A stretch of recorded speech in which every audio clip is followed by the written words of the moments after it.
Minsan, ew, madungis. Pero masarap. Mwah, ikis. Sexy time na.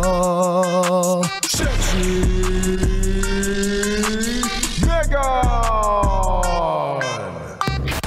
Yes, friends! Sexy time na kasama si Sexy Megan dito lang sa 101.1 Yes FM. And welcome back to reality. Yan. Reality ng mga yes friend kong nakapag-long weekend. Ang sagot namin ay hindi naramdaman yan. Sana all. Hiyang-hiya naman ako dun sa mga papasok ngayong umaga. Lakas pa ng loob magreklamo. Ano ba yan? Lunes na naman? Eh, ikaw nga, 3 araw yung weekend mo nitong nakaraang weekend eh. Kami ano? Ha? Pati weekend may pasok. Tapos papasok ka ngayong Lunes, magrereklamo ka pa. Sasabihin mo sa akin, tinatamad ka. Hiyang-hiya naman ako. Ayan, pero sige, wala akong magagawa. Kung ganyan talaga yung attitude mo, wala. Kung ang tamad talaga.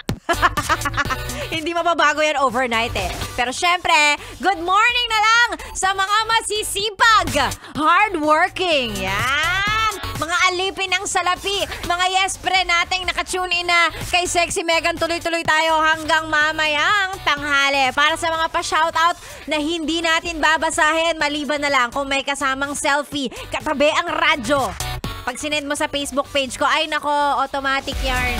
Babasahin natin yung mga yan, ha? Yung mga pa-shoutout po, isend sa ating Facebook page. That's Sexy Megan. Ngayon, kung medyo nakakaluwag-luwag ka dyan, samahan mo ng GCash. Ay nako, buong programa kitang isyo-shoutout. Higpit pa ngailangan yarn.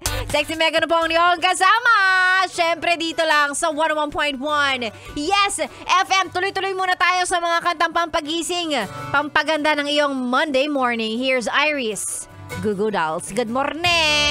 101.1